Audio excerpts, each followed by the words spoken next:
به يا الله يا الله يا الله يا الله يا الله يا الله يا الله يا الله يا الله يا الله يا الله يا الله يا الله يا الله يا الله يا الله يا الله يا الله اللهم صل على حبيبك سيدنا محمد وآله وصحبه وسلم اللهم صل على حبيبك سيدنا محمد وآله وصحبه وسلم اللهم صل على حبيبك سيدنا محمد وآله وصحبه وسلم اللهم صل على حبيبك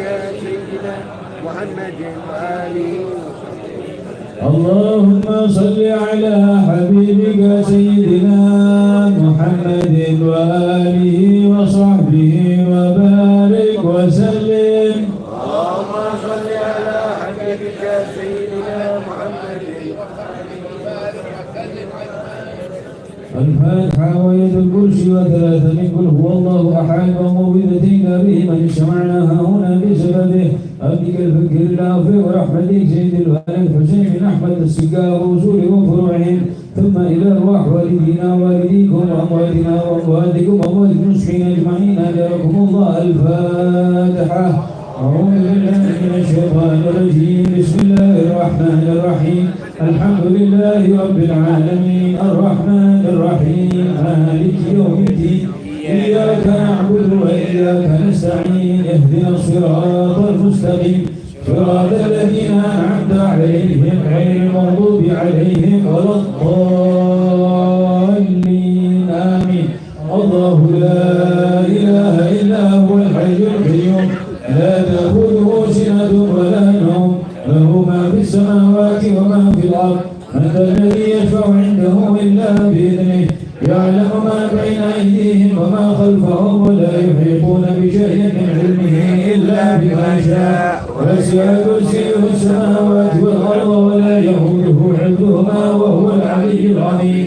بسم الله الرحيم. قل هو الله أحد الله الصمد لم يلد ولم يولد ولم يكن له كفوا أحد. بسم الله الرحمن الرحيم. قل هو الله أحد الله الصمد لم يلد ولم يولد ولم يكن له كفوا أحد. بسم الله الرحمن الرحيم.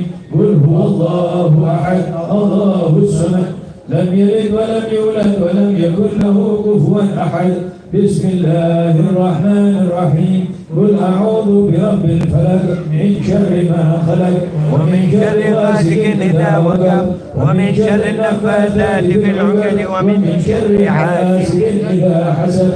بسم الله الرحمن الرحيم. قل أعوذ برب الناس ملك الناس إله الناس من شر الوسواس الخناس الذي يوسوس في صدور الناس من الجنة والناس. الرحمن الرحيم. الحمد لله رب العالمين حمدا يوافي نعمه ويجازي مزيده. يا ربنا لك الحمد كما ينبغي لجلال وجهك وعظيم سلطانك. سبحانك لا نحصي ثناء عليك كما أثنيت على نفسك. فلك الحمد حتى ترضى ولك الحمد إذا رضيت ولك الحمد بعد رضا. الحمد لله رب العالمين. اللهم صل وسلم على سيدنا محمد في الأولين والآخرين وصل وسلم على سيدنا محمد في النبيين والمرسلين وصل وسلم على سيدنا محمد في كل وقت وحين وصل وسلم على سيدنا محمد في الملأ الأعلى إلى يوم الدين وصل وسلم على سيدنا محمد حتى ترث الأرض ومن عليها وأنت خير الوالدين. وصل وسلم على سيدنا محمد وعلى آله وصحبه أجمعين. اللهم تقبل وأعطي بمحض فضلك وجودك وكرمك ثواب ما قرأناه من القرآن العظيم وما قلناه من قول لا إله إلا الله وما قلنا من قول سبحان الله بحمده وما قلنا من يا الله يا الله وما صلينا على حبيبك محمد صلى الله عليه وسلم في هذا المجلس المبارك تحية واصلة رحمة نازلة بركة شاملة ونحدث ذلك لسيدنا وحبيبنا وشافينا وقرة أعيننا سيدنا محمد صلى الله عليه وسلم ثم إلى أرواح آبائه وإخوانه من الأنبياء والمرسلين وآله وأصحابه وأزواجه وذريته وأهل بيته أجمعين خصوصا من حسين المحجر الله أحمد بن عيسى وزين عبيد الله بن أحمد بن عيسى زين علي بن عبيد الله بن أحمد بن عيسى وإخوانه بصري وجديد ثم زين محمد بن مسعود ثم زين علي ثم زين علي خليل مسلم أخي سالم ثم إلى زين محمد صاحب الرباط ثم زين علي بن البقيل ثم إلى زين علي بن البقيل ثم إلى زين البقيل مقدم محمد بن علي وعالمي وجميع سادتنا على أبي عالمي وأصولهم وفروعهم ومنتسبين إليهم أجمعين ثم إلى زين علي الغيور ثم إلى زين علي زوج الدرس ثم إلى زين عبد الله بعالمي ثم إلى زين محمد بن علي والدويلة ثم إلى زين البقيل بن ثاني الأحباب رحمة الزكام وشيخ بكر زهران وشيخ المخبار وإخوان البقيل ثم إلى علي بن بكر زهران رابع عبد الله بن بكر زهران ثم إلى زين أبو بكر آمين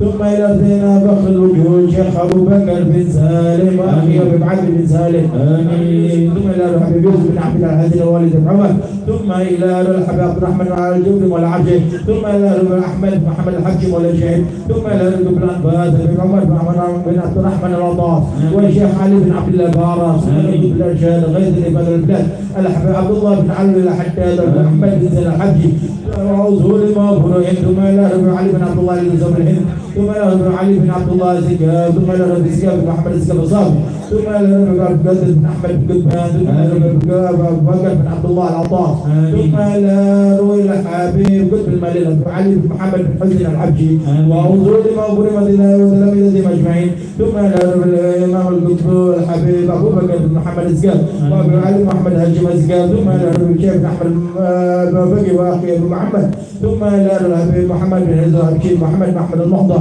ثم إلى ربي علي صوفيا أبو بكر بن يحيى ثم إلى ربي محمد مشهور بن حسين علي صاحب المصدر ثم إلى ربي الحسين وعبد الرحمن والشيخ بن محمد الإدريس آمين آمين إلى روح الحبيب صالح محسن الحامد ثم إلى ربي سالم بن أحمد بن جيلان أخي رب صالح ثم إلى ربي الحسين بن عبد الله الإدريس والفتح عبد الله بن محسن العطاس ثم إلى ربي الرحمن بن الحج ثم إلى جميع أولياء التسعة ثم إلى روح الحبيب جعفر بن شيخ الأزقاب والحبيب القادر بن حسين الأزقاب وابن علي بن الزقاب وسيد علي الزقاب آمين بسكر بن أحمد الحزني والمجد الغدية حدي جبران وأولاد عبد الحفيد وصالح وإدريس وشفاء وفاضل وأياد وثم إلى وصول مغفورهم ثم إلى روي الحبيب سجد أحمد بن حسن الزكاة وزوجته وأولاد ربوان وسيدة وفطوم والشفاء ومحمد وعلوي ومحسن وسكاة آمين ومصطفى عنيس وفريدة وموزن وأصولهم وفروعهم إلى الحبيب مصطفى محمد الجبري ثم إلى روي الحبيب ثم إلى ربي محمد طلحة الوزير محمد طلحة محمد طلحة محمد علي الحداد ثم إلى ربي محمد البقي ولد عبد الله ثم إلى ربي حمد الأسري ثم إلى روي الحبيب علي بن أحمد حسن بن أبي سالم عليه الصلاة وأصول المغرب ثم إلى من استمعنا حولنا من تلك بسببه الوالد الحبيب حسين بن أحمد الزكاب وأصوله وفروعه ومنتسبين إليه أجمعين خاصة ثم أرواح والدينا والديكم وأمواتنا وأمواتكم وأمواتكم المسلمين أجمعين عامة أغفر لهم ثواب ذلك منا إليهم واجعل نورا يسعى ويتلألأ بين أيديهم واجعل حجابا لهم من النار وسترا لهم من النار وشراء لهم من النار وحجابا لهم من النار ونجاة لهم من النار وعذبا لهم من النار اللهم بلغهم به من الفردوس أعلى منازلها واكتب لهم به من الثواب أوفر وأزلا وثقل به موازينهم من الحسنات واغفر لهم به جميع الذنوب والسيئات وارفعهم به عندك إلى أعلى درجات واحفظهم بهم في أولاده ومن انتسب إليه بالخلاف الحسن والعقيد الصالح اللهم أدخل في قبورهم الروعة والريحان والفسحى والأمان والعفو والرضوان يا حنان يا منان وإذا سعينا عانا اللهم ارحم تضرعنا واجبر إزارنا واقبل دعانا واختم بصالحات أعمالنا وأعمالنا مع الإيمان والإسلام جميعا توفنا وأنت راض عنا ولا تحرمنا اللهم بالغفلة ولا تأخذنا على الجراء آخر كلامنا الأنبياء إلى انتهاء جلنا قولا لا إله إلا الله محمد رسول الله صلى الله عليه وسلم أحينا عليها يا حي وعافنا عليها يا مؤمن وبثنا علينا يا باعث وارفعنا وانفعنا بها يوم لا ينفع مال ولا بنون إلا من أتى الله بقلب سليم ربنا اغفر لنا والإخوان الذين سبقونا بالإيمان ولا تجعلنا في قلوبنا غلا للذين آمنوا ربنا إنك رؤوف رحيم اللهم مغفرتك أوسع من ذنوبنا ورحمتك أرجى عندنا من أعمالنا وصلى الله على سيدنا محمد وعلى آله وصحبه وسلم بفضل سبحان ربك رب العزة عما يصفون وسلام على المرسلين الحمد لله رب العالمين.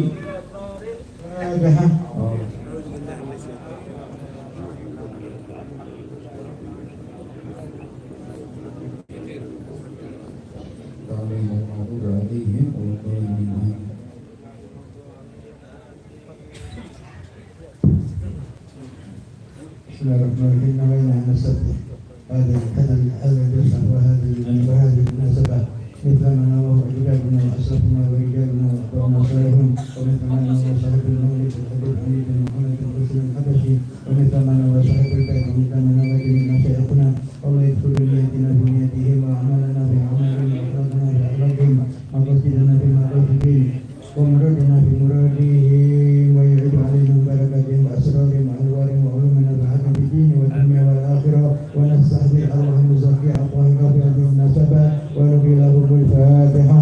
أعوذ بالله من الشيطان الرجيم بسم الله الرحمن الرحيم الحمد لله رب العالمين الرحمن الرحيم مالك يوم الدين إياك نعبد وإياك نستعين اهدنا الصراط المستقيم صراط الذين أنعمت عليهم غير المغضوب عليهم ولا الضالين آمين. بسم الله الرحمن الرحيم. يا ربي صل على محمد فلاح في الأفق نور كوكب يا ربي صل على محمد يا ربي في الأفق نور كوكب يا ربي صل على محمد الفاتح الخاتم المقرب يا ربي صل على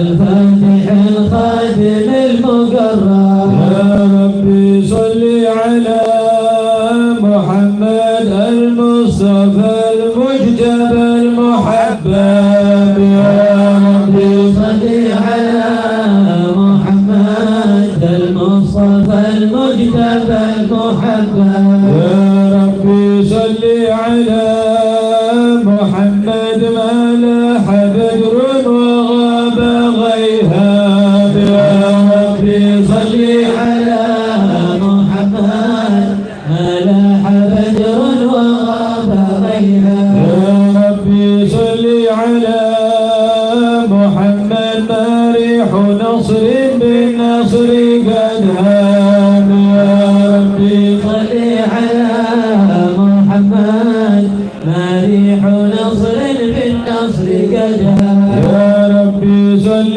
على محمد ما سرت العيس بطن سبساب يا ربي صل على محمد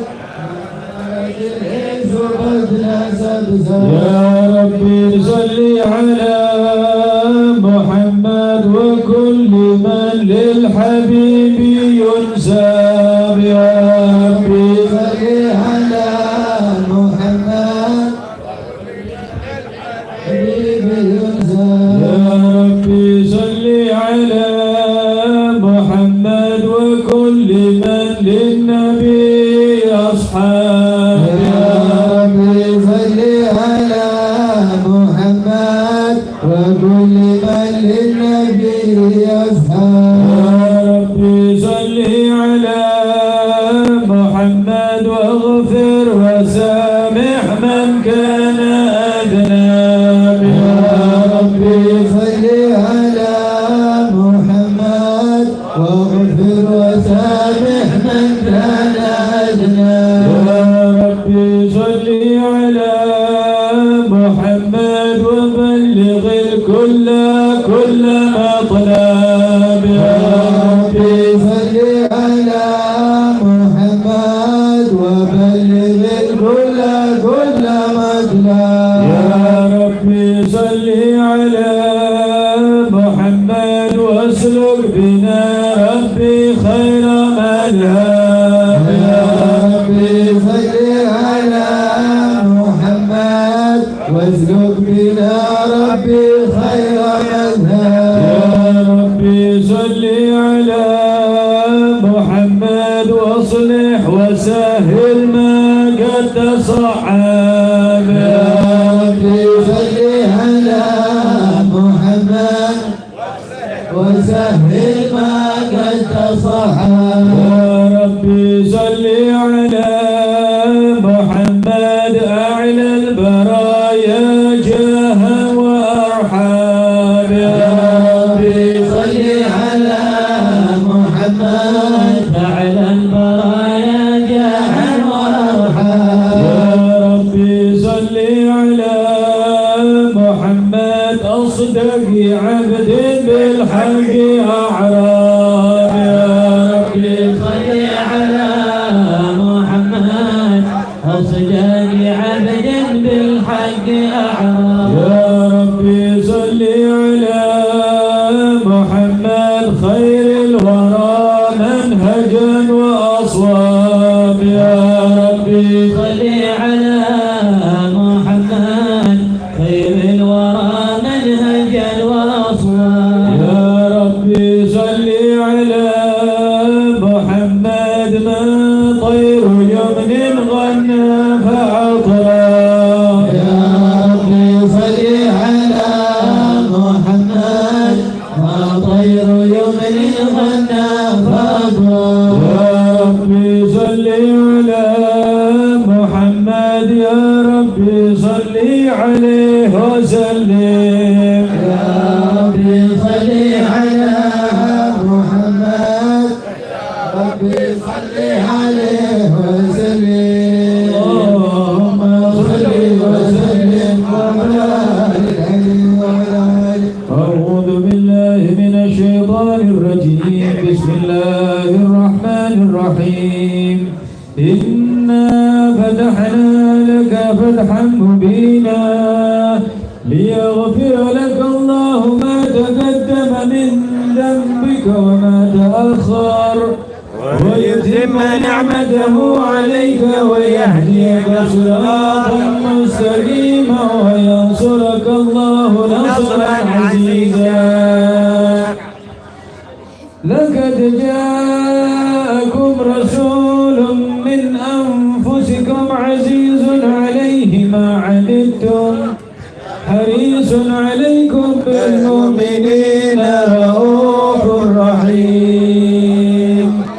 فإن تولوا فقل حسبي الله حسبي الله لا إله إلا هو عليه توكلت وهو رب العرش العظيم. إن الله وملائكته يصلون على النبي يا أيها الذين آمنوا صلوا عليه وسلموا تسليما. اللهم صل وسلم وبارك عليه وعلى آله. السلام عليك زين الأنبياء. السلام عليك يا زين الأنبياء السلام عليك قال أتقيائي السلام عليك زين الأنبياء السلام عليك أزكى الأتقياء السلام عليك السلام عليك زين الأنبياء السلام عليك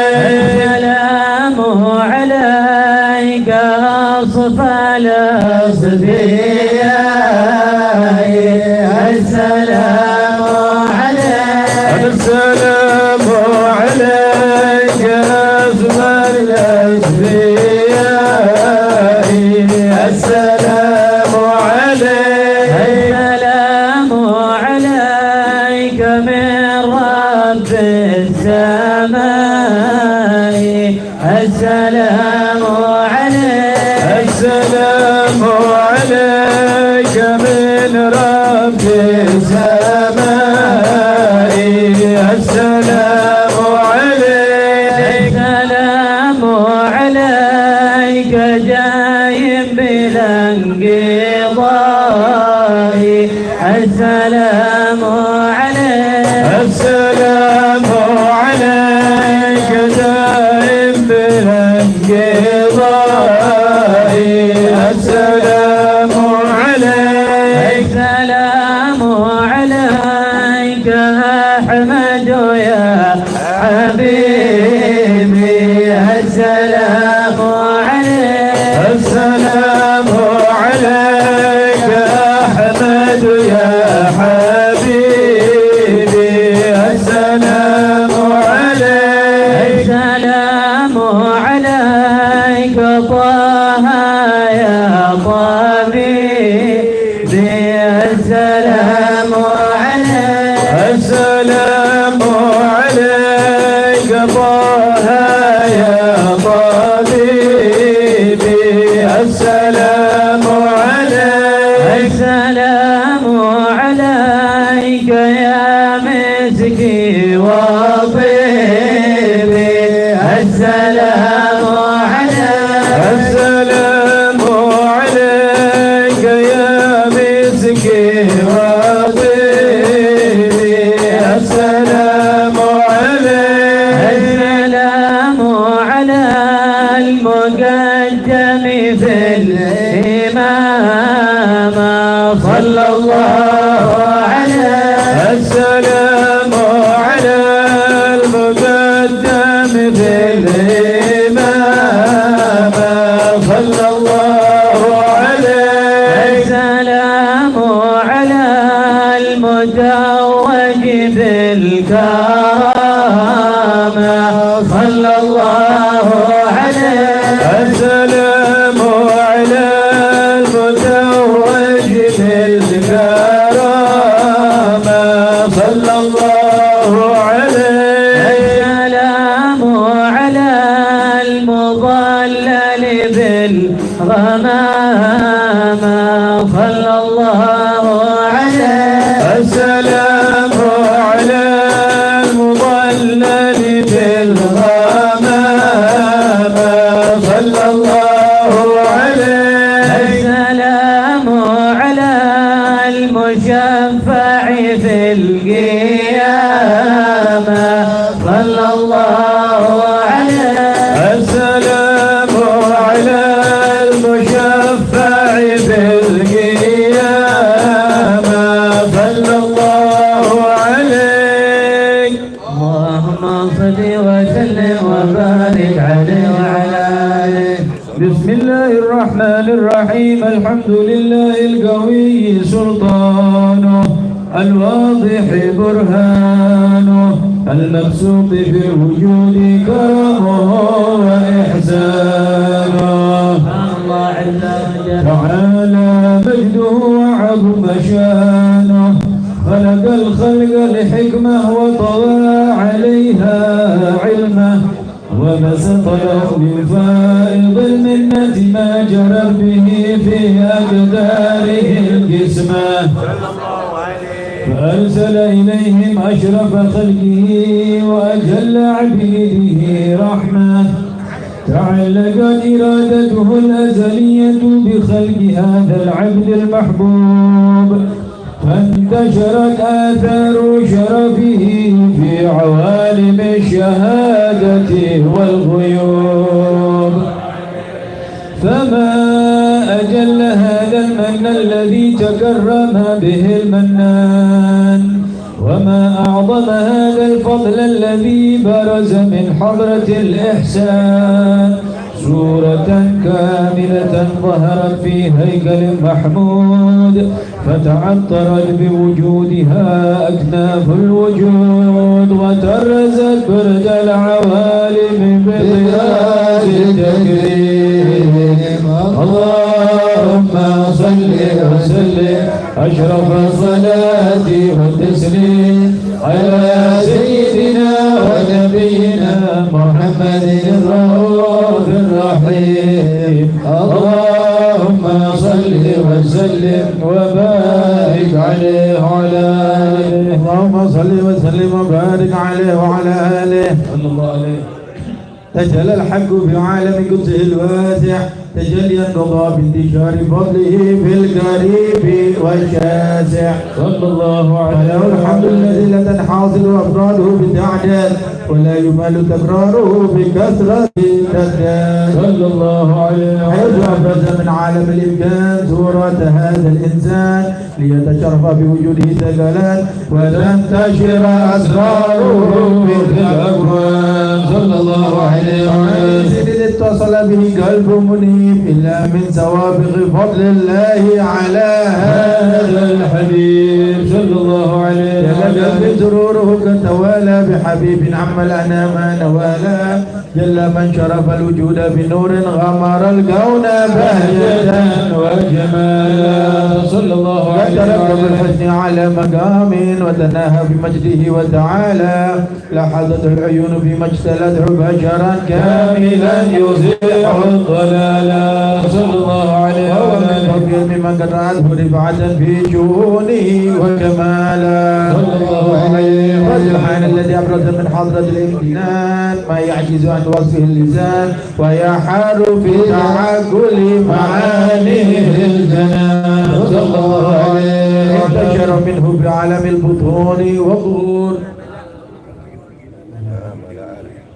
ما ملأ الوجود الخلق يا نور فتبارك الله من إله كريم بشرت آيته في ذكر الحكيم ببشارة لقد جاءكم رسول من أنفسكم عزيز عليه ما عنتم حريص عليكم بالمؤمنين رؤوف رحيم فمن وجد هذه البشارة وتلقاها بقلب سليم فقد هدي إلى صراط مستقيم اللهم صل وسلم أشرف الصلاة والتسليم على سيدنا ونبينا محمد الرؤوف الرحيم اللهم صل وسلم وبارك عليه وعلى آله. Masyaallah muslimin alafu, tolong yang khusyuk didengarkan.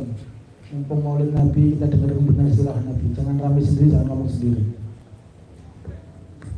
اللهم صل وسلم أشرف الصلاة والتسليم على سيدنا ونبينا محمد الرؤوف الرحيم وأشهد أن لا إله إلا الله وحده لا شريك له شهادة تعرف بها اللسان عما تضمنه الجنان من التصديق بها والإذعان صلى الله عليه وسلم بها في الصدور من الإيمان قواعده وتلوح على أهل اليقين بسر ذلك الإذعان والتصديق شواهد صلى الله عليه وسلم وأشهد أن سيدنا محمدا العبد الصادق في قوله وفعله والمبلغ عن الله ما أمره بالتبليغ لخلقه من فرضه ونفله صلى الله عليه وسلم. عبد أرسله الله للعالمين بشيرا ونذيرا فبلغ الرسالة وأدى الأمانة وهدى الله به من الأمة بشرا كثيرا صلى الله عليه وسلم. فكان في ظلمة الجهل المستبصرين سراجا وقمرا منيرا صلى الله عليه وسلم. فما أعظمها من نعمة تكرم الله بها على البشر صلى الله عليه وسلم. أوسعها من نعمة انتشر سرها في البحر والبر صلى الله عليه وسلم. اللهم صل وسلم بأجل الصلوات وأجمعها وأزكى التحيات وأوسعها على هذا العبد الذي وفى بحق العبودية وفرج فيها بخلعة الكمال وقام بحق الربوبية في مواطن الخدمة لله وأقبل عليه غاية الإقبال صلى الله عليه وسلم. صلاة يتصل بها روح المصلي عليه به وينبسط في قلبه نور سر تعلقه به وحبه يكتب بها بعناية الله في حزبه وعلى آله وصحبه الذين ارتقوا صاوة المجد في قربه فتفيأوا ظلال الشرف الأصلي بوده وحبه ما عطر الأكوان بنشر ذكراهم نزيل. اللهم صل وسلم أشرف الصلاة والتسليم على سيدنا ونبينا محمد الرؤوف الرحيم. اللهم صل وسلم وبارك عليه وعلى الله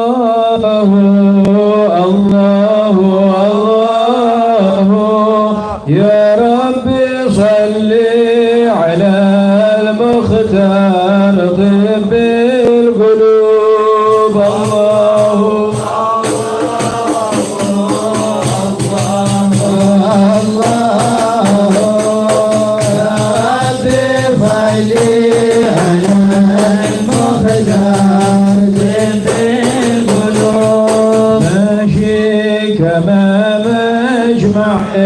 المولد يجلي الكروب ذا وقت توبتك يا العاصي إذا بتكون.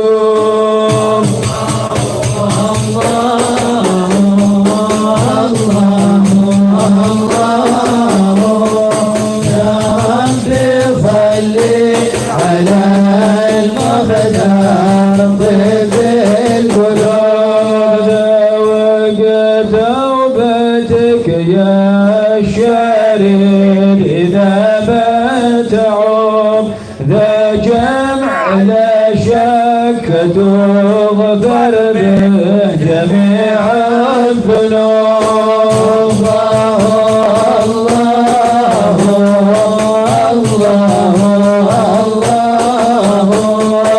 يا ربي صل على المختار طب القلوب خير الورى الهادي حبيب القلوب حبيبنا اللي تعكده يفك العصوب. الله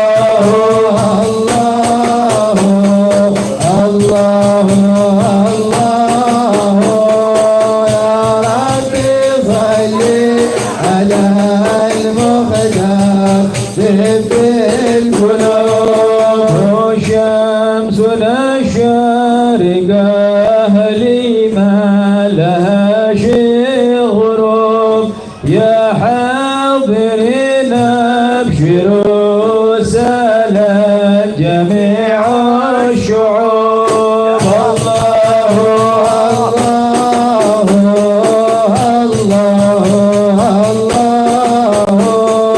يا ربي صل على المختار طب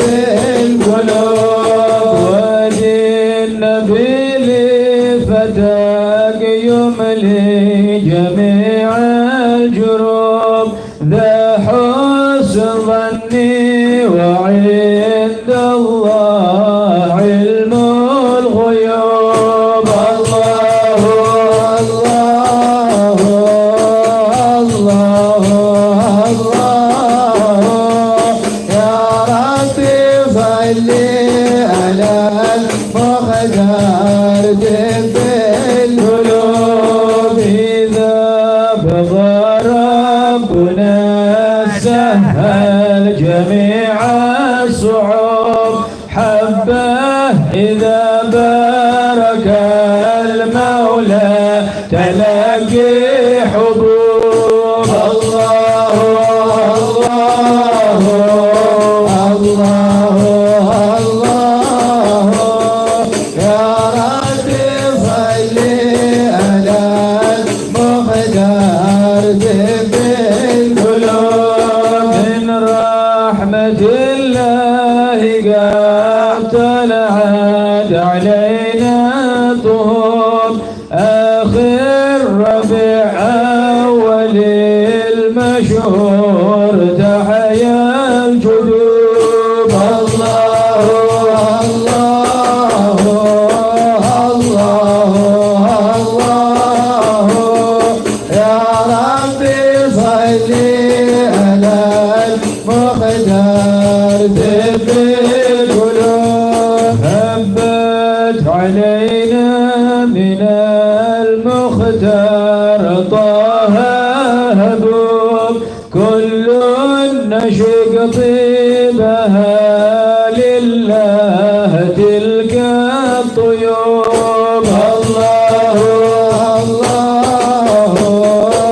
الله الله يا ربي صل على المختار طب القلوب. اجمع يقع مثيله في شمال أو جنوب، نور النبي فيه خالص قط ما فيه شوب. الله الله الله الله يا ربي صل على المختار طب القلوب. عسى المصفى وقع مجناه من خير نوم، حكيت بالصدق ما نفي مقالي كذوب. الله الله الله الله يا ربي صل على المختار طب القلوب. فمجمع الصدق شوذة من خيار الحزوب، يا حاضرين اسمعوا قولي وشلوا هدوب. الله الله الله الله يا ربي صل على المختار طب القلوب. من بعد ذا اليوم بتستر جميع العيوب، من بعد ذا اليوم بتغفر جميع الذنوب. الله الله الله الله يا ربي صل على المختار طب القلوب. من بعد ذا اليوم مولانا علينا يتوب، يغفر زللنا ويمحو كل وزر وحوب. الله الله الله الله يا ربي صل على المختار زد القلوب وقفة تقعنا كما في بلاد السلوك يحضر بها المصطفى وله وأهل الغيوب الله الله الله الله يا ربي صل على المخرجات في القلوب سلم وبارك عليه وعلى آله. اللهم صل وسلم وبارك عليه وعلى آله. أما بعد فلما تعلقت إرادة الله بالعلم القدير بظهور أسرار تخصيص للبشر الكريم بالتكريم والتكريم صلى الله عليه وعلى آله. نفذت القدرة الباهرة بالنعمة الواسعة والمنة الغامرة فانطلق بيضة تصير في العالم المتقي الكبير عن جمال مشهود بالعين صلى الله عليه وعلى آله. الجمال المتقي والحسن التام والزين فتنقل هذا الجمال الميمون في الأصحاب الكريمة والبطون فما من صلب ضم خلا وتمت عليه من الله النعمة صلى الله عليه وعلى آله. وهو القمر التام الذي يتنقل في بروجه ليشرف فيه مصير استقراره ومغولي خروجه وقد قدرت الأقدار الأزلية بما قدرت وأظهرت من سر هذا النور ما أظهرت وخصص به من خصص صلى الله عليه وعلى آله. في الأسلام الفاخرة والأرحام الشريفة الطاهرة صلى الله عليه وعلى في آله. عالم شهادة بشر لا كالبشر ونورا حيا الأفكار ظهوره هذا صلى الله عليه وعلى آله. يقيم هذه الحروف يقوم بهذا القرطاس ما هو عليه من عجائب ذلك النور معروف صلى الله عليه وعلى آله. كانت الألسن تتبع بشر أوصاف ذلك الموصوف تشويقا للسامعين من خواص المؤمنين وترويحا للمتعلقين بهذا النور المبين صلى الله عليه وعلى آله. تعرف الأقلام عن شؤون خير الأنام ولكن هزني إلى تدوين ما حفظت من سر أشرف المخلوقين صلى الله عليه وعلى آله. بهذا المولد من الفضل الذي عم العالمين وبقيت رايته في الكون منشورة على مدى الأيام والشهور والسنين داعي تعلق بهذه الحضرة الكريمة ولا تشوقي إلى سماع أوصافها العظيمة ولعله ينفع بالمتكلم والسامع ولعل الله ينفع بالمتكلم والسامع ويدخلان في شفاعة هذا النبي الشافع يتروحان بروح ذلك النعيم. اللهم صل وسلم أشرف الصلاة والتسليم على سيدنا ونبينا محمد الرؤوف الرحيم. اللهم صل وسلم وبارك عليه وعلى آله. اللهم صل وسلم وبارك عليه وعلى آله صلى الله عليه. وقد آن للقلم أن يخط ما حركته فيه الأعلام مما استفاده الفهم من صفات هذا العبد المحبوب الكامل صلى الله عليه وعلى آله. وشمائله التي هي أحسن الشمائل.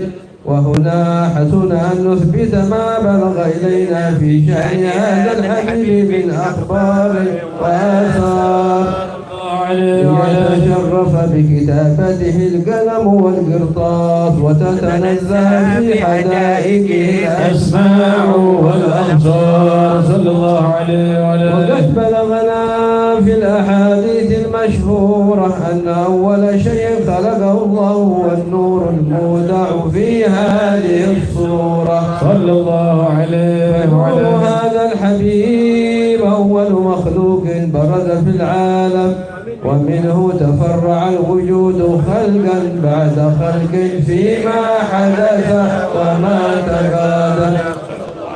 وقد أخرج عبد الرزاق بسنده عن جابر بن عبد الله الأنصاري رضي الله عنهما قال: قلت يا رسول الله بأبي وأمي أخبرني عن أول شيء خلقه الله قبل الأشياء. قال: يا جابر إن الله خلق قبل الأشياء نور نبيك محمد صلى الله عليه وسلم من نوره صلى الله عليه وقد ورد من حديث أبي هريرة رضي الله عنه أنه قال: قال رسول الله صلى الله عليه وسلم: كنت أول النبيين في الخلق وآخرهم في البعث. وقد تعدت الروايات بأنه أول الخلق وجودا وأشرفهم مولودا. ولما كانت الساعة الأبدية لها ملاحظة خفية اختصت من شاءت من البرية لكمال الخصوصية صلى الله عليه استودعت هذا النور المبين أصلاب وبطون من شرفته من العالمين.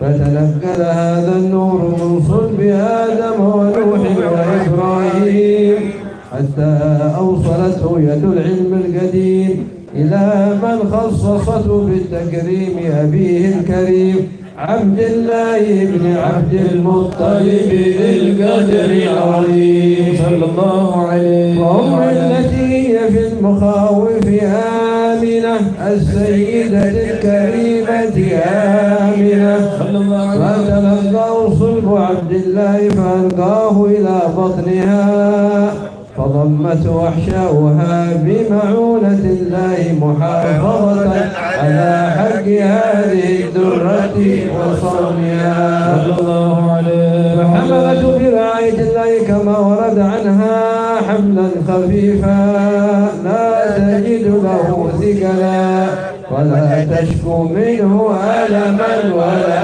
علا حتى مر الشهر بعد الشهر من حمله وقرب وقت بروزه إلى عالم الشهادة لتنبسط على أهل هذا العالم فيوضات فضله وتنتشر فيه آثار مجده سميم. اللهم صل وسلم أشرف الصلاة والتسليم على سيدنا ونبينا محمد الرؤوف الرحيم. اللهم صل وسلم وبارك عليه وعلى آله.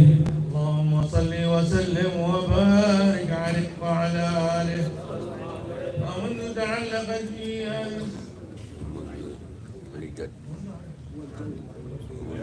ومنذ علقت فيها السورة المجنونة والجوهرة المصونة والكون كله يصبح ويمسي سرور وابتهاج بقرب ظهور إشراق هذا السراج والعيون مشوقة إلى بروزه مشوقة إلى التقاط جواهر كنوزه وكل دابة لقريش نطقت بفصيحة العبارة معلنة بكمال البشارة صلى الله عليه وعلى آله.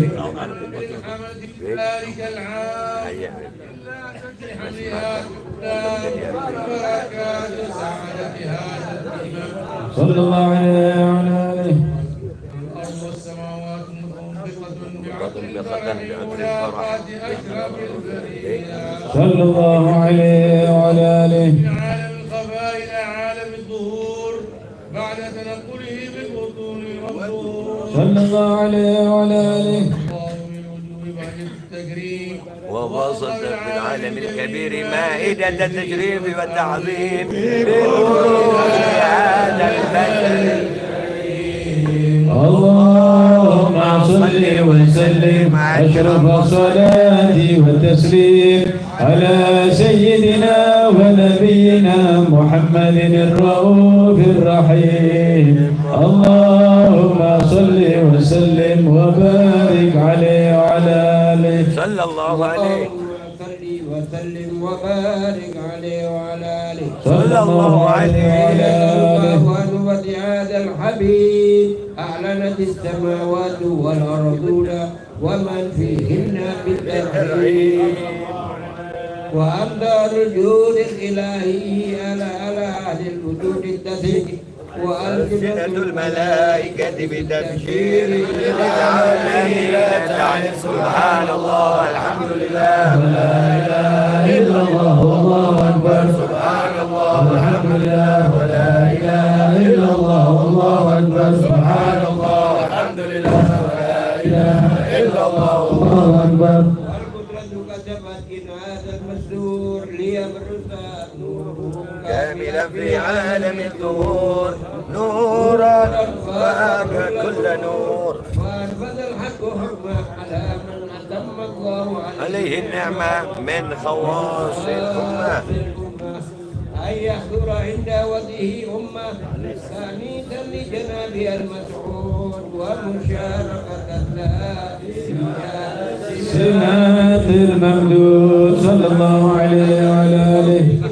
سيدة مكة سيدة آسيا ومعهما الصالحين من الله له من الشرف بالقسمة الوافية صلى الله عليه وعلى آله. الذي رتب الله على حضوره وجود هذا المولود فانطلق الحامد المحمود مذعنا لله بالتعظيم والسجود. صلى الله على محمد صلى الله عليه وسلم. صلى الله على محمد صلى الله عليه وسلم.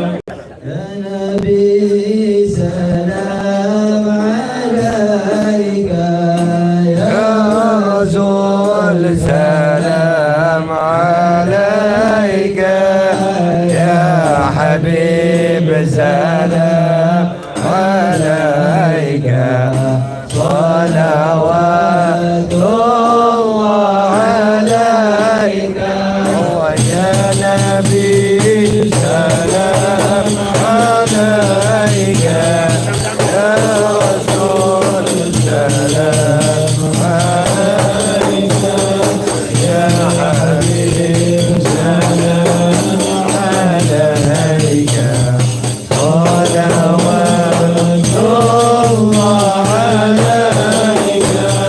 أشرق الكون بهاجة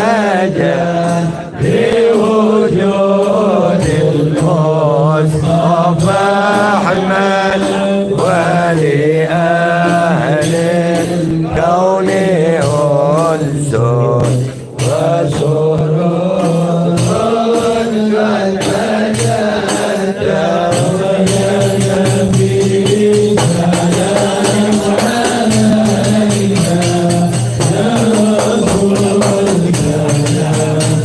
عليك يا حبيب سلام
مرحبنا بوجود المصطفى الهادي محمد هو يا نبي سلام عليك يا رسول سلام عليك يا حبيب سلام عليك صلوات الله عليك يا رسول الله أهلك مرحبا بك إن بك نسعد مرحبا يا نور عيني مرحبا جد الحسيني مرحبا وبجاهه يا إلهي مرحبا جود وبلغ كل مقصد مرحبا يا رسول الله انظر إلينا مرحبا جد الحسيني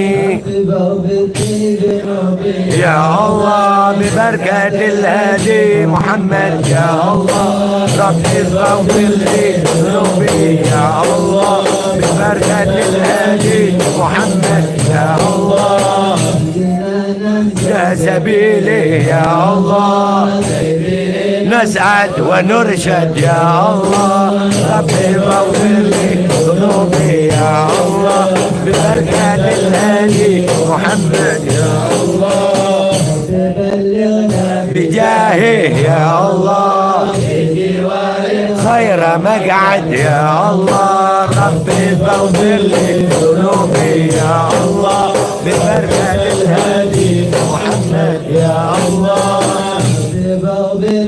ذنوبي يا الله واجعل الجنة حلالي يا الله ربي اغفر لي ذنوبي يا الله واجعل الجنة حلالي يا الله صلاة الله تغشى يا الله رسل محمد يا الله ربي اغفر لي ذنوبي يا الله ببركة الجنة حلالي يا الله مستمر كل حين يتجدد يا الله ربي اغفر لي ذنوبي يا الله واجعل الجنة حلالي يا الله أوش بيك بك قد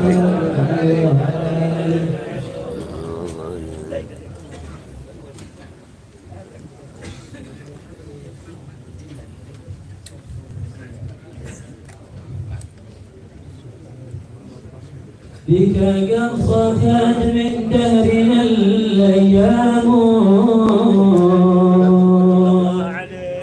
وتشرفت بوجودك الأعوام ولك المحامد كلها أوتيتها فطرا فقد نشرت لك الأعلام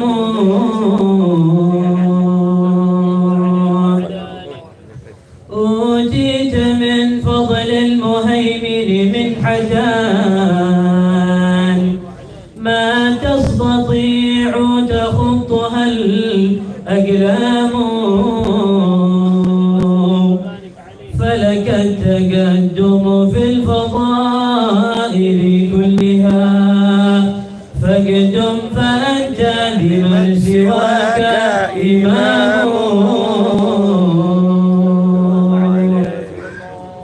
والفخر فيك تجمعت أوصافه فلك العلا والمجد والإعظام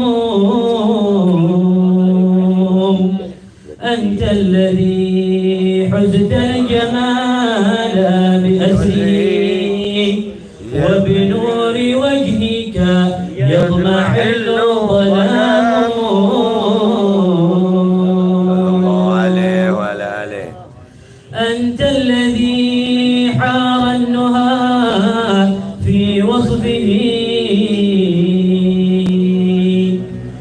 وبحسنه قد تاهت الأحلام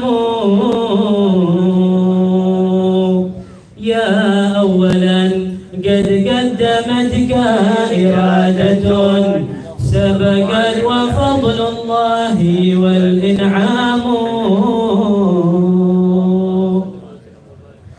فلئن برزت إلى الشهادة آخرا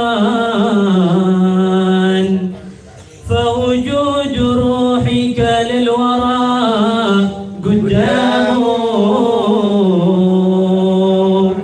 فاضت من المولى عليك مواهب نفذت بها الأقدار والأحكام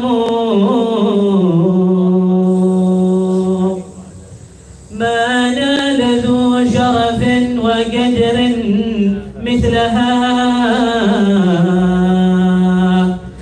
ولكل راق في الدنو مقام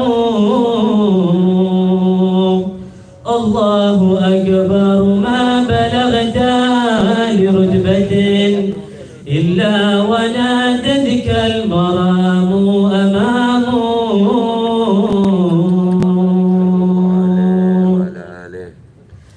فلك الترقي والتلقي لم يزال ولك الملائك في العلا خدام اختارك المولى نجيا بعدما جاوزت ما لا للعقول يرام ودنوت منه دنوا حق أمره فينا على أفكارنا الإبهام وبلغت أو أدنى وتلك مزية عظمى وأسرار الحبيب عظام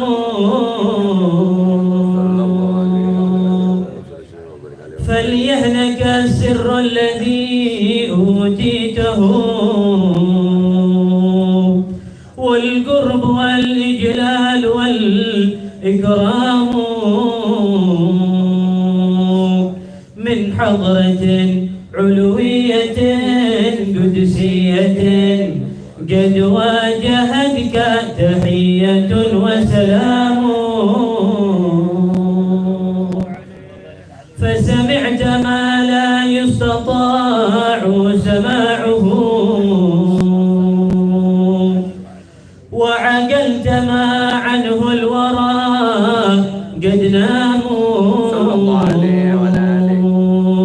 ما للعقول تصور لحقيقة يأتيك منها الوحي والإلهام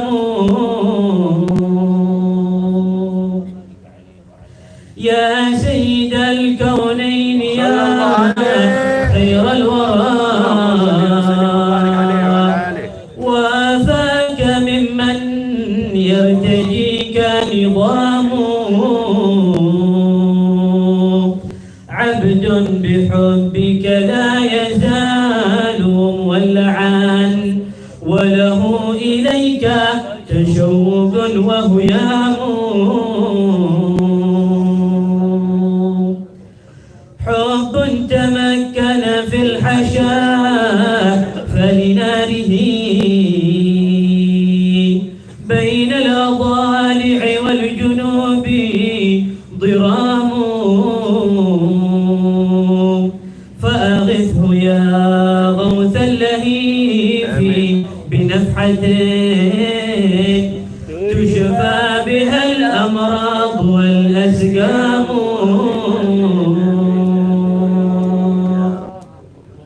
ومن عليه بنظرة يمحى بها عن قلبه الإدران والإظلام يمتد منها سره بلطائف يقوى بها الإيمان والإسلام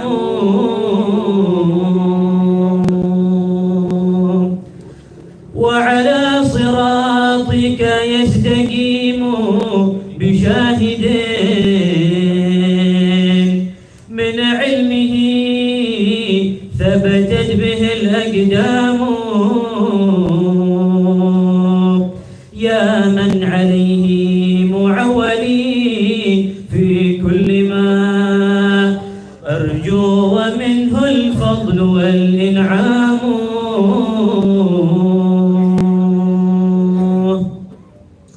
ما أمك الراجون إلا أدركوا من فيض جودك والعطاء ما راموا بالباب قمت وأنت أعظم مطلب تشتاقه الأرواح والأجسام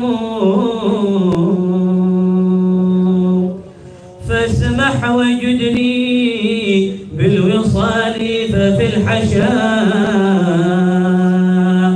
شوق إليك ولوعة وغرام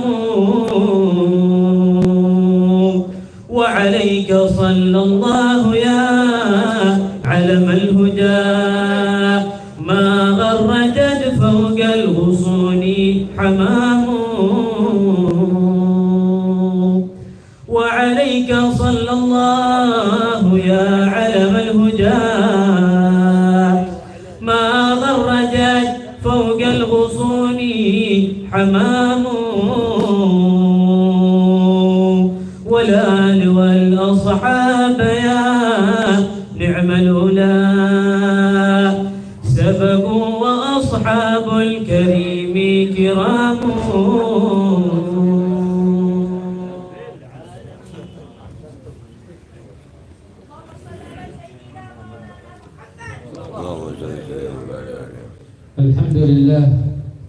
الحمد لله على هذه الجمعية المباركة على الصلاة على الحبيب صلى الله عليه وسلم. Alhamdulillah. Sebelum kami terjemahkan, beliau adalah Syekh Ahmad bin Slim dari kota Syeher. Beliau salah satu santri Al-Habibullah sekaligus mengajar di salah satu cabang Pondok Darul Mustafa di kota Syeher. Syeher ini terkenal dengan Bintu Tarim julukannya. Kenapa dinamakan Bintu Tarim? Karena banyak daripada adat kebiasaan di kota Tarim, masjid-masjid yang ada di kota Syeher juga masjid-masjid yang lama, termasuk kuburan-kuburan para sholihin, termasuk anak putra terbesar Syekh Abu Bakar bin Salim dikubur di kota Syeher. Beliau memulai ceramahnya dengan alhamdulillah yang telah mengumpulkan kita dengan perkumpulan yang membaca salawat kepada Rasulullah SAW. وما أحسن هذه المجالس التي فيها ترتاح الأنفس والقلوب على ذكر الله والصلاة على الحبيب صلى الله عليه وسلم. Dan begitu indahnya, sangat indah sekali majelis seperti ini yang mana hati-hati akan terasa tenang dengan menghadiri majelis-majelis seperti ini. وأمثال هذه المجالس تبحث عنها ملائكة الله سبحانه وتعالى. Dan seperti majelis-majelis ini, para malaikat ingin mencari daripada majelis-majelis seperti ini. وقد ورد في الحديث عن النبي صلى الله عليه وسلم أن لله ملائكة طوافين يطوفون في هذه الأرض يبحثون عن مجالس الخير ومجالس العلم فأينما وجدوها جلسوا فيها. Sebagaimana telah disampaikan oleh Rasulullah SAW yang terjemahnya bahwa sesungguhnya Allah memiliki malaikat yang mana malaikat tadi ini tawaf mencari majlis-majlis seperti ini untuk menghadirinya. ونحن وإياكم الحمد لله شرفنا الله ووفقنا الله أن حضرنا في هذا المجلس. نسأل الله سبحانه وتعالى أن يتقبل منا ذلك. Dan kita ini alhamdulillah kita dimuliakan oleh Allah Subhanahu wa taala dan diberikan taufik oleh Allah Subhanahu wa taala sehingga bisa menghadiri majlis-majlis seperti ini. Mudah-mudahan Allah menerima segala amal ibadah kita dari pembacaan sholawat dan lain sebagainya. Walhamdulillah al-khair bagi fi hadhihi al-ummah ila an taqum as-sa'ah bi barakati al-habib al-a'zam sallallahu alaihi wasallam. Dan segala puji bagi Allah yang mana mengekalkan kebaikan di umat ini sampai hari kiamat dengan keberkahan Rasulullah SAW. As-sahabah radhiyallahu ta'ala alaihim imtazajat arwahuhum wa qulubuhum wa dima'uhum ma'al habib sallallahu alaihi wasallam. Dan para sahabat Nabi Muhammad SAW itu bercampur darahnya, rohnya, jiwanya bersama Rasulullah SAW. فهذا سيدنا أبو هريرة رضي الله عنه وأرضاه يحكي لنا قصة عظيمة حصلت مع النبي صلى الله عليه وسلم ومعه أبو هريرة. Dan juga terjadi kisah yang sangat agung antara Abu Hurairah dengan Rasulullah SAW. كان سيدنا أبو هريرة يوم من الأيام أصابني الجوع الكثير فحتى خرجت أمام المسجد وأترقب من الصحابة من يخرج حتى أسأله. Sampai pada suatu hari Sayyidina Abu Hurairah keluar dari rumahnya karena merasakan kelaparan, keluar dari rumahnya berjalan di jalan-jalan kota Madinah. قال فجلست عند المسجد فخرج سيدنا أبو بكر الصديق. Dan aku duduk di masjid, kemudian Sayyidina Abu Bakar keluar. سيدنا أبو هريرة تعبان من شدة الجوع. Dan Sayyidina Abu Hurairah merasa sangat capek karena sangat lapar. فأخذ يسأل سيدنا أبو بكر قال يا أبا بكر ما يقول الله في هذه الآية. أخذ يسأله عن آية من كتاب الله. Kemudian Sayyidina Abu Hurairah menanyakan sebuah ayat kepada Sayyidina Abu Bakar. Sayyidina Abu Hurairah bahwa Sayyidina Abu Bakar yaftahim له أن جعان يا أبا بكر كن ضيفني عندك. Dan Sayyidina Abu Hurairah ini ingin memberikan pemahaman bahwa Sayyidina Abu Hurairah sedang dalam keadaan kelaparan, ingin menanyakan sebuah ayat supaya paham bisa diundang makan. فجاوب على سؤاله يا أبا بكر ثم خرج عمر وقد يسأل سيدنا عمر بن الخطاب ما قول الله في هذه الآية فلم يفهم سيدنا عمر ما الذي يريد سيدنا أبو هريرة. Kemudian Sayyidina Umar juga keluar dan Sayyidina Abu Hurairah juga menanyakan ayat tersebut, tapi belum bisa dipahami apa maksud daripada Sayyidina Abu Hurairah. خرج الحبيب الأعظم صلى الله عليه وسلم Sampai keluar Rasulullah sallallahu alaihi wasallam. فقال النبي يا أبا هريرة قال نعم يا رسول الله. عرفه صلى الله عليه وسلم قال اتبعني يا أبا هريرة. Lalu Rasulullah SAW memahami apa maksud daripada Sayyidina Abu Hurairah. Kemudian Rasulullah SAW menyampaikan من غير أن يسأل أبو هريرة عرفه من وجهه ومن حاله قال قم معي اتبعني يا أبا هريرة. Rasulullah SAW langsung mengetahui apa yang dimaksud oleh Abu Hurairah, langsung mengatakan ayo ikut sama aku. فدخل صلى الله عليه وسلم إلى بيته فقال هل عندكم شيء؟ فقالوا يا رسول الله عندنا هذا الحليب. قال من أين جبتم هذا اللبن؟ قالوا فلان بن فلان أهدانا إياه. Lalu Rasulullah SAW mengajak ke rumahnya. Rasulullah menanyakan kepada keluarganya, apakah kalian memiliki sesuatu? Lalu keluarganya mengatakan, kami memiliki segelas susu, diberikan hadiah oleh seseorang. قال أبو هريرة ففرحت بشرب هذا الحليب يوم يومين بأتقوى به على طاعة الله. اللهم صل وسلم. Lalu Sayyidina Abu Hurairah sangat senang melihat keberadaan susu tadi, sehingga beliau akan meminumnya dan akan merasa kuat sehari dua hari dengan ketika meminum susu tersebut. يا أبا هريرة قال لبيك يا رسول الله. قال اذهب ونادي أهل الصفة. Lalu Rasulullah SAW memerintahkan Abu Hurairah pergi dan panggillah ahlu suffah. هؤلاء الصحابة كانوا أهل الصفة يجلسون كلما جاء إلى النبي صلى الله عليه وسلم بعض الأموال وبعض الأطعمة كان يطعمهم صلى الله عليه وسلم. Ahlu suffah ini adalah sekelompok daripada murid-murid Rasulullah SAW yang mana Rasulullah SAW sering memberikan makanan kepada mereka, memberikan minuman kepada mereka. قال أبو هريرة خلاص امتثال لأمر النبي صلى الله عليه وسلم. Dan Abu Hurairah mematuhi perintah dari Rasulullah SAW. فذهب وناداهم قال لهم النبي صلى الله عليه وسلم يدعوكم إلى عنده. Lalu Sayyidina Abu Hurairah memanggil ahlu sufa, ayo mari ke rumah Rasulullah SAW. Rasulullah memanggil kalian. فقال أبو هريرة في نفسه إذا أنا أسقيهم الحليب. Kalau begitu Abu Hurairah mengatakan, kalau begitu aku yang akan memberikan susu ini kepada mereka. قال النبي صلى الله عليه وسلم فأعطهم يا أبا هريرة. قال فأخذت هذا القدح فيه اللبن. هذا اللبن قال أعطاه الأول فشرب، أعطاه الثاني فشرب، الثالث والرابع والقدح ما زال فيه الحليب.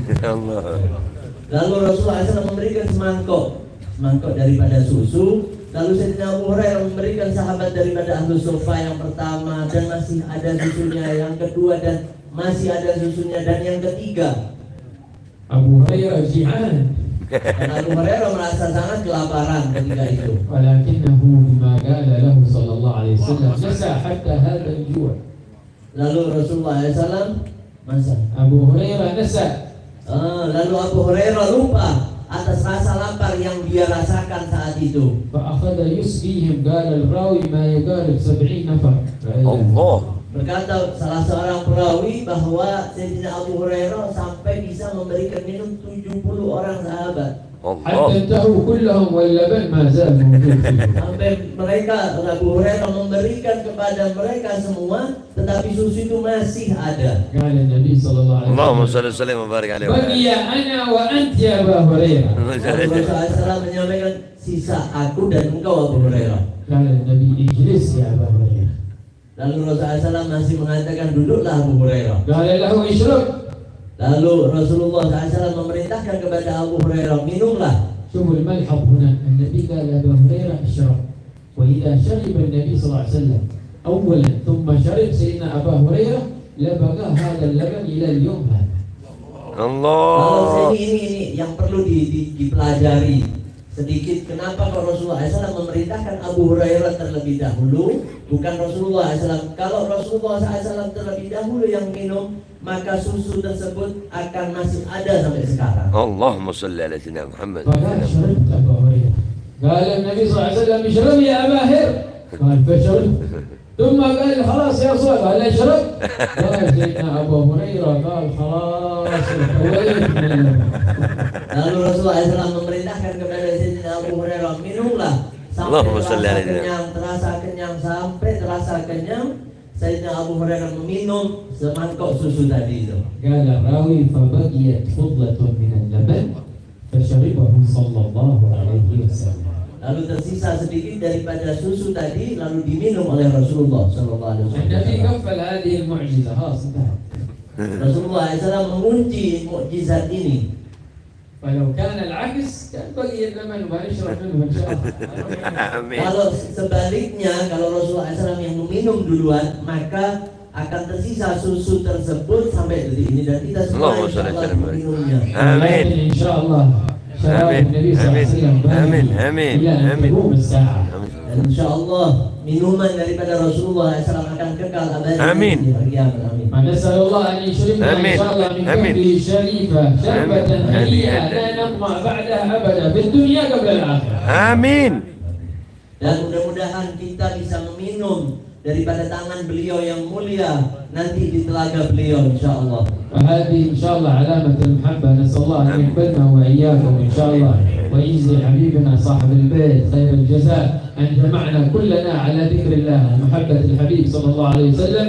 نسأله أن يبارك في أعمارنا وأوقاتنا وأرزاقنا وأعمالنا في طاعة الله ويحفظ أهلنا وأولادنا إن شاء الله ويجعلنا وإياكم قرة عين للحبيب الأعظم آمين. صلى الله عليه وسلم والحمد لله رب العالمين. العفو. اللهم صل وسلم وبارك عليه وعلى آله. وإذا برز صلى الله عليه وسلم من بطن أمه برز رافعا طرفه إلى السماء مقبلا بذلك الرفع إلا أن له شرفا على مجده وسماء.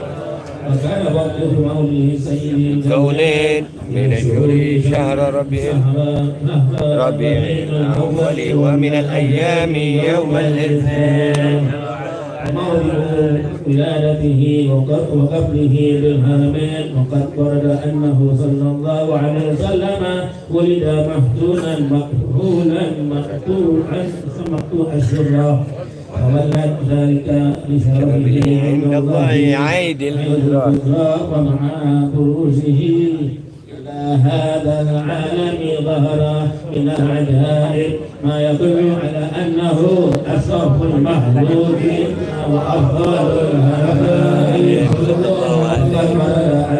عن عبد الرحمن أو عن أمه شفاء رضي الله عنهما قالت لما ولدت آمنة رضي الله عنها رسول الله صلى الله عليه وسلم وقع على يدي فسأل فسمعت قائلا يقول رحمك الله أو رحمك ربك صلى الله عليه وسلم وأضاء له ما بين المشرق والمغرب حتى نظرت إلى بعض بعض كسور الروم قالت ثم ألبسته وأرجعته فلم أنشب عنه خشيتني ظلمة ورعب وقشعريرة عن يميني فسمعت قائلا يقول أين ذهبت به؟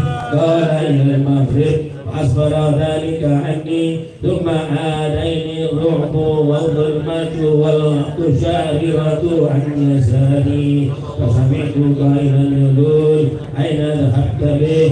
قال إلى المشرق قال فلم يزل الحديث مني على بال حتى بدأ الله فقلت من يوم الناس إسلاما صلى الله عليه وسلم اقتدمت السنة من عظيم المعجزات وباهر الآيات البينات تقضي بعظيم شرفه عند مولاه وأن عين عنايته بكل حين ترعى وأنه الهادي إلى صراط المستقيم اللهم صل وسلم أشرف صلاة وتسليم على سيدنا ونبينا محمد الرؤوف الرحيم اللهم صل وسلم وبارك عليه وعلى آله صل وسلم وبارك عليه وعلى آله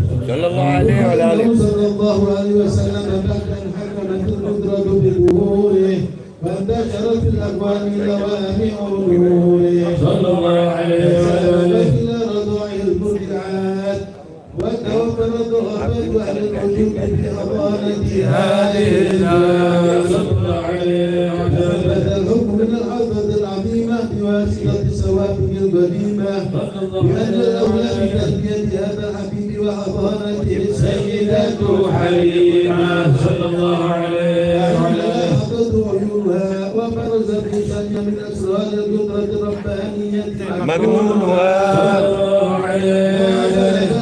من الفرح وسرور ما دل على أن حظها من الكرامة إن الله عبد مغفور صلى الله عليه وسلم تلهم والأمهات على البنين ورغب في رضائكم عن في نيل بركات التي شملت العالمين صلى الله عليه وسلم الكريمة أن تتولى رضاعه وأحضانته وتربيته بالعين الرحيمة صلى الله عليه وسلم بالتربية بداعيها بمهرة زكية بحسن التربية ووفور دواعيها صلى الله عليه وسلم رحلت إلى منازل مسرورة وهي في رعاية الله محبوبة وفي عين عنايته ممدورة فزادت ذلك من علم المعجزات ما دلها على أن أشرف المخلوقات صلى الله عليه وسلم ما دلها على أنه من أشرف المخلوقات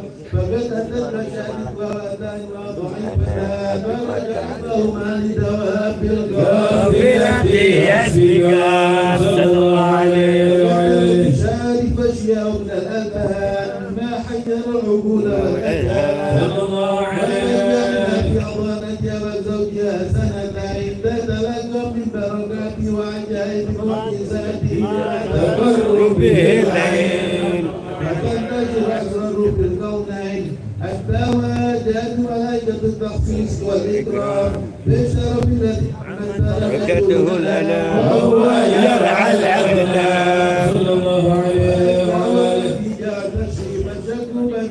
شكا لطيف من قلبه ما أخرجوه وأودعوا فيه من أسرار العلم والحكمة ما أودعوا صلى الله عليه وما أخرج الأملاك من قلبه أذى ولكنه زادوه طهرا على طهر صلى الله عليه وهو ما ذلك في قوة الرتبات يتصور من قدر القدرة الإلهية باينة الآيات صلى الله عليه كما لا إله قطع في الصالحة العفيفة ما حصل على ذات الشريفة فتخوف بدل من حادث الدهشة ولم تدري أنه عدد المعاهدة التامة من مولاه صلى الله عليه وعلى آله غير سخية بفراقه ولكن ما قام معها من حسن القلب عليه وإشفاقه صلى الله عليه وسلم وسلم ومقام كريم اللهم صل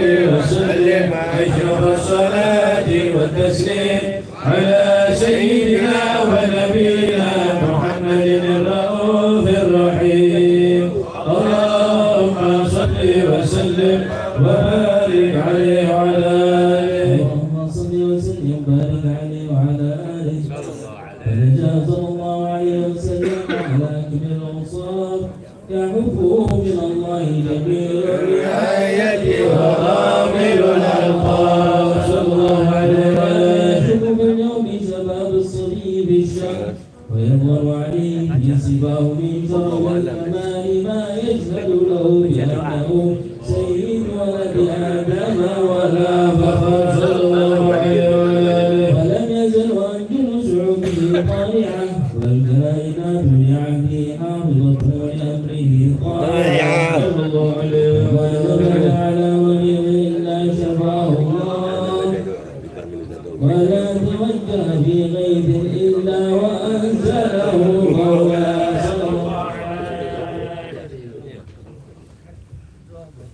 حتى بلغ من العمر أشده ومضت له من سن الشباب والكهولة مدة فجاءت الحوضة الإلهية بما شرفته به وحده صلى الله عليه وعلى آله فنزل عليه الروح الأمين بالبشرى برب العالمين فتلا عليه لسان ذكر الحكيم شاهدا وإنك لتلقى القرآن من لدن حكيم عليم صلى الله عليه وعلى آله ونزل عليه من تلك الحوضة من جوامع الحكم قوله تعالى اقرأ باسم ربك الذي خلق خلق الإنسان من علق اقرأ وربك الأكرم الذي علم بالقلم علم الإنسان ما لم يعلم صلى الله عليه وسلم من بشارة وصلتها يد الإحسان من حضرة الامتنان إلى هذا الإنسان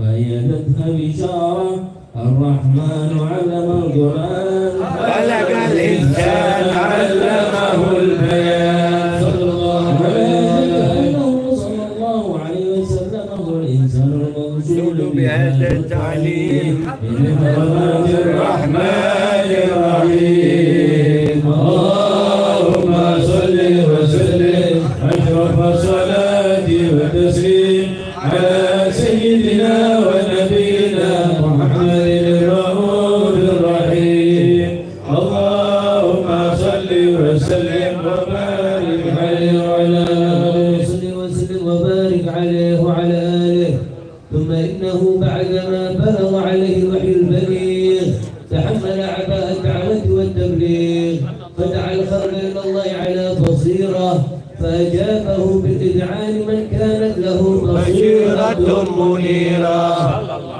وهي إجابة سبق بها الأقضية والأبدار تشرف بسبق إليها المهاجرون والأنصار وقد أكمل الله بهمة هذا الحبيب وأصحاب هذا الدين وأثبت بشدة بأس قلوب الكافرين والملحدين، وظهر على يده من عظيم المعجزات ما يدل على أنه أشرف أهل الأرض والسماوات، فمنها تكثير القليل والبر العليل وتسليم الحجر وطاعة الشجر وانشقاق القمر، والإخبار بالغيبات وحنين الجذع الذي هو من خوارق العادات، وشهادة الرب له والغزالة بالنبوة والرسالة، إلى غير ذلك من باهر الآيات وغرائب المعجزات التي أيده الله بها في رسالته وخصصه بها من بين بريته صلى الله عليه وسلم، وقد تقدمت له قبل النبوة إرهاصات هي على نبوته ورسالته من أقوى العلامات، ومع ظهورها وانتشارها سعد بها الصادقون من المؤمنين وشقي بها المكذبون من الكافرين والمنافقين، وتلقاها بالتصديق والتسليم كل قلب سليم. اللهم صل وسلم أشرف الصلاة والتسليم على سيدنا ونبينا محمد الرؤوف الرحيم. اللهم صل وسلم وبارك عليه وعلى آله. صل وسلم وبارك عليه وعلى آله. ومن الشرف الذي اختص الله به أشرف الرسول معراجه إلى حضرة الله البر الوصول صلى الله عليه وسلم، آيات الله الباهرة في ذلك المعراج وتشرف السماوات ومن فوقهن بشاكرون ذلك السراج صلى الله عليه وسلم. وقد عرج الحبيب صلى الله عليه وسلم وهو أمين جبريل إلى حضرة الملك الجليل والتشريف والتبجيل صلى الله عليه وسلم، فعلى من سماء ورجاء إلا وبادره أنها بالترحيب والتكريم والتهليل صلى الله عليه وسلم. وكل رسول مر عليه بشره بما عرفه من حكي عند الله وشريف منزلته لديه حتى جاوز سبع جبال ووصل إلى حضرة الإدراك، نازلته من الحضرة الإلهية وامر النفحات القربية صلى الله عليه وسلم، وواجهته التحيات وأكرمته بجزيل العطيات وأولته جميل الهبات، فنادته بشريف التسليمات بعد أن أثنى على تلك الحضرة بالتحيات المباركات الصلوات الطيبات صلى الله عليه وسلم. فيا لها من نفحات غامرات وتجليات عاليات في حضرات باهرات تشهد فيها الذات للذات وتتركى عواطف الرحمات وثواب والفيوضات بعين الخضوع والإخبات صلى الله عليه وسلم. تسكن الأمان وحسرات دونها ما وراءهن وراء صلى الله عليه وسلم. حمل الحبيب صلى الله عليه وسلم في تلك الحضرة من سرها ما أعقل واتصل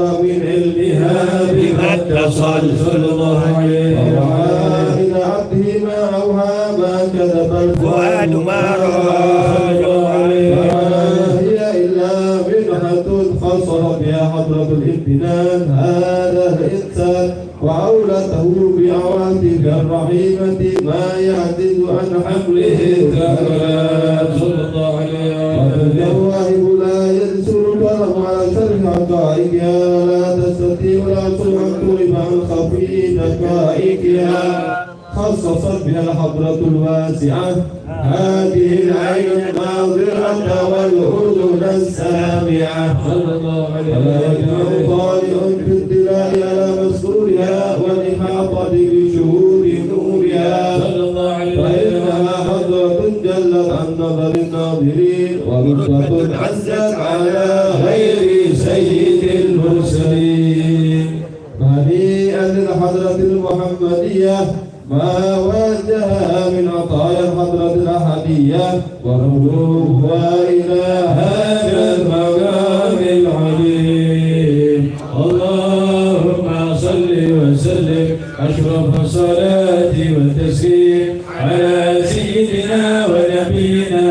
محمد الرؤوف الرحيم اللهم صل وسلم وبارك عليه وعلى آله اللهم صل وسلم وبارك عليه وعلى آله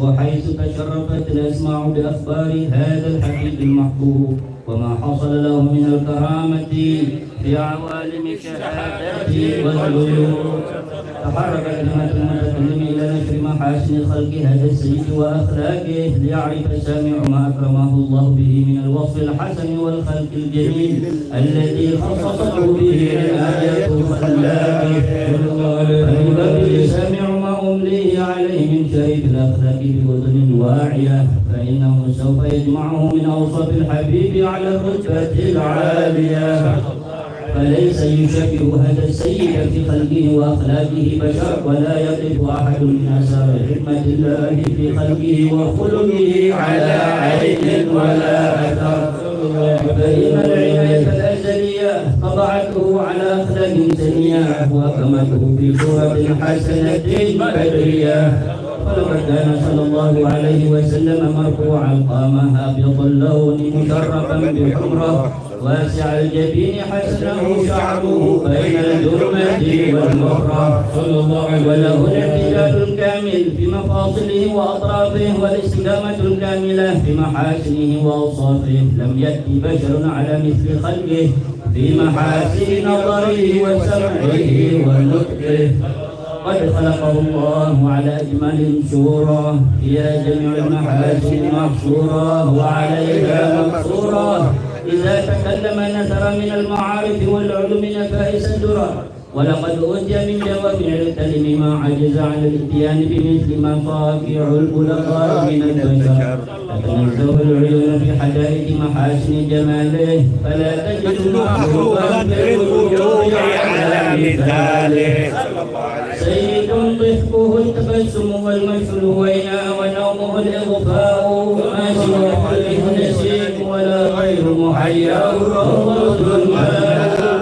رحمة كله وحزم وعزم ووقار وعصمة وحياة معجز القول والفعل كريم الخلق والخلق مقسط المعطاء وإذا مشى فكأنما ينحط من خبب فيفوت سريع المشي من غير خبب فهو الكنز المطلسم الذي لا يأتي على فتح باب أوصافه مفتاح والبدر الذي يأخذ الألباب إذا تخيلته أو سلامه لها حبيب يغار البدر من حسن وجهه تحيرت الألباب في وصف معناه فماذا يعرف القول عن وصف يعجز الواصفين أو يدرك الفهم معنى ذات جلت أن يكون لها في وصفها مشارك أو كريم لم محاسن فلو أهل السنة للبدر عند تمامه لم يخسف وعلى تفنن وصفه بوصفه يفنى الزمان وفيه ما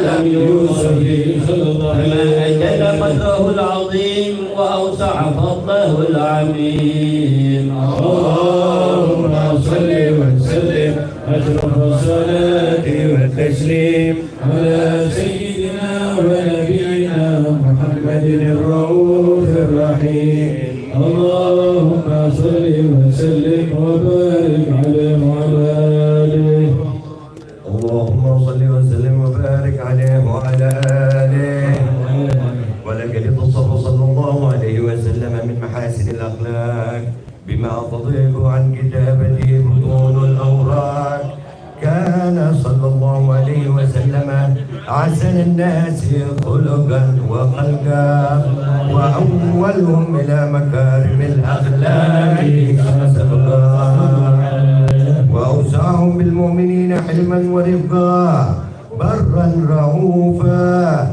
لا يقول ولا يفعل إلا معروفا له الخلق السهل واللفظ المحتوي على المعنى الجزل إذا دعاه المسكين أجابه إجابة معجلة وهو الأب الشفيق الرحيم لليتيم والأرملة وله مع سهولة الأخلاق الهيبة القوية التي ترتعد منها فرائص الأكوياء من البرية.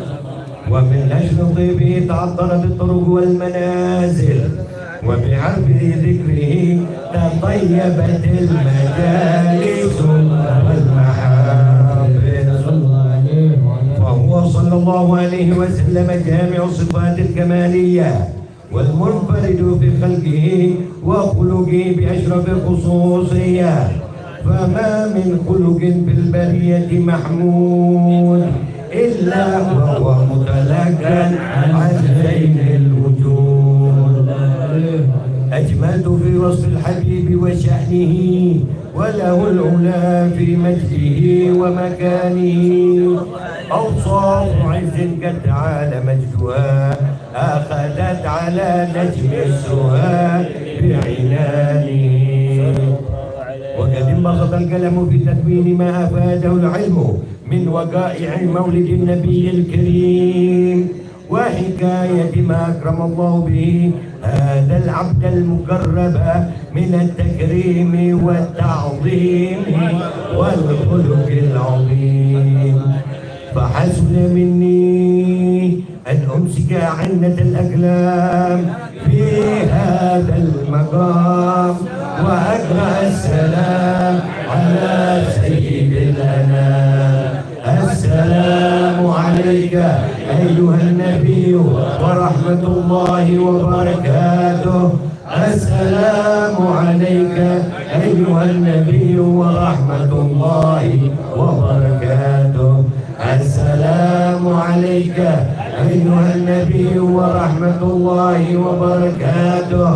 وبذلك يحسن الختم كما يحسن التقديم، وعليه أفضل الصلاة والتسليم. اللهم صل وسلم أشرف الصلاة والتسليم على سيدنا ونبينا محمد الرؤوف الرحيم.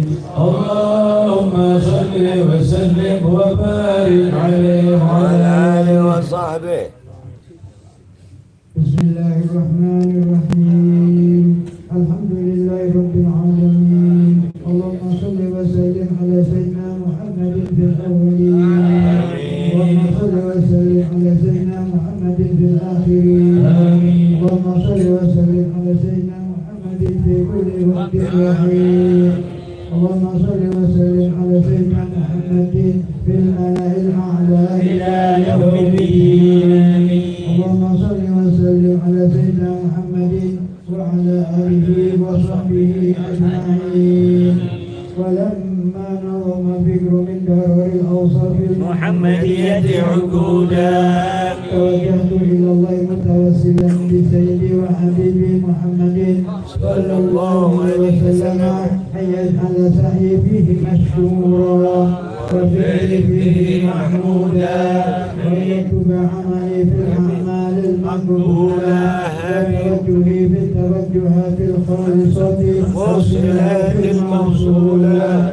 اللهم يا من إليه تتوجه الآمال فتعود ظاهرة، وعلى باب عزته تحد الرحال فتشاء منه الفيوضات الغامرة.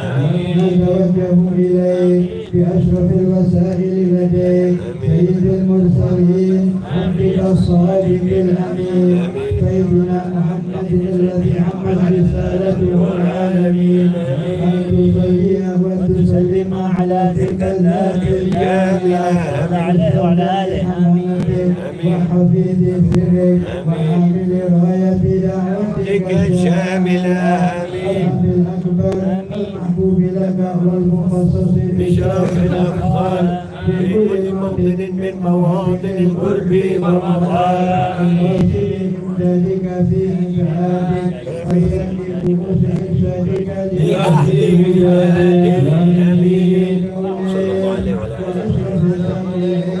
المحبوب الخالص المخصوص منك بأجل الخصائص. اللهم صل وسلم عليه وعلى آله وأصحابه وعلى حضرة ربه من أحبابه.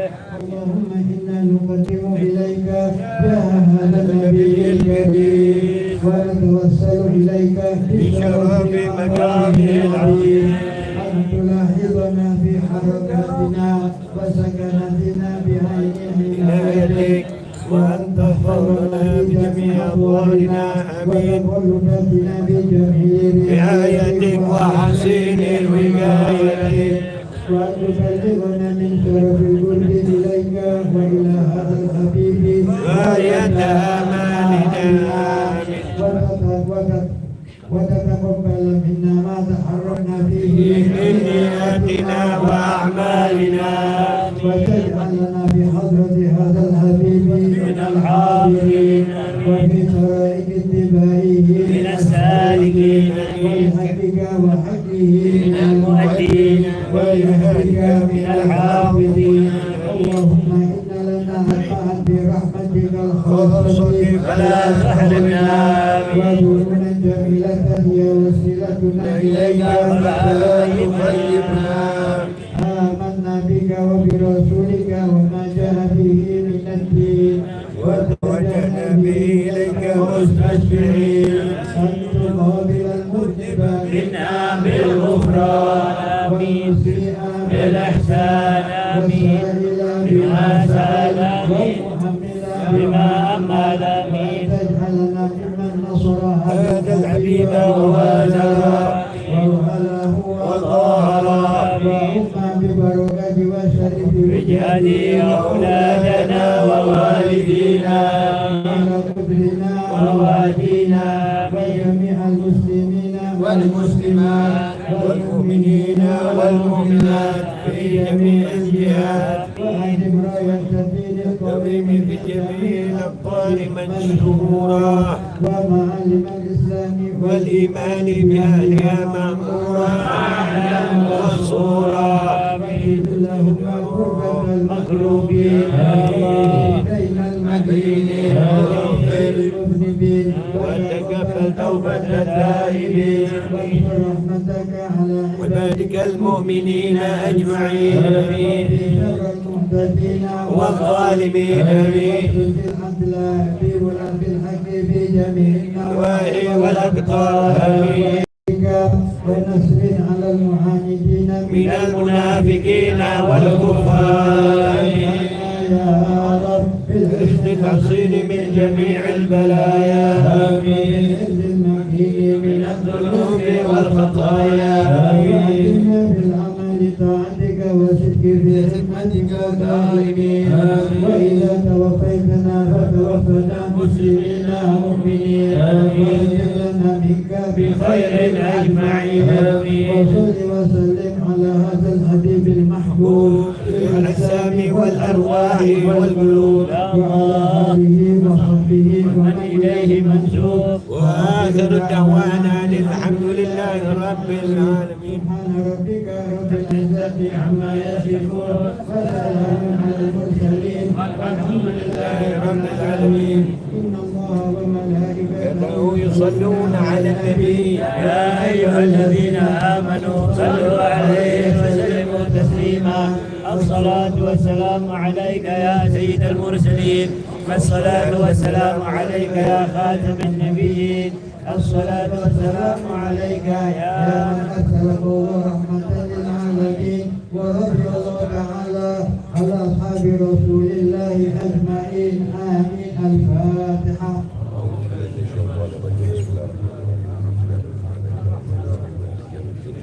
إياك نعبد وإياك نستعين اهدنا الصراط المستقيم صراط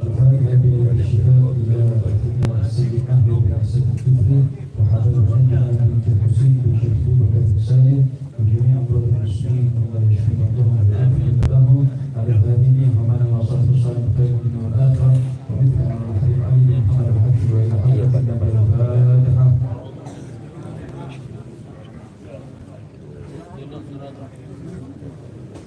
Dan dimohon barokah Fatihah untuk pada ahli Nazam Rani memiliki hajat, mudah-mudahan hajatnya dikabulkan oleh Allah Subhanahu wa taala. آمين آمين Al-Fatihah. أعوذ بالله من الشيطان الرجيم بسم الله الرحمن الرحيم الحمد لله رب العالمين الرحمن الرحيم مالك يوم الدين إياك نعبد وإياك نستعين اهدنا الصراط المستقيم صراط الذين أنعمت عليهم غير المغضوب عليهم ولا الضالين. Makasih ya. Assalamualaikum warahmatullahi wabarakatuh. أهلا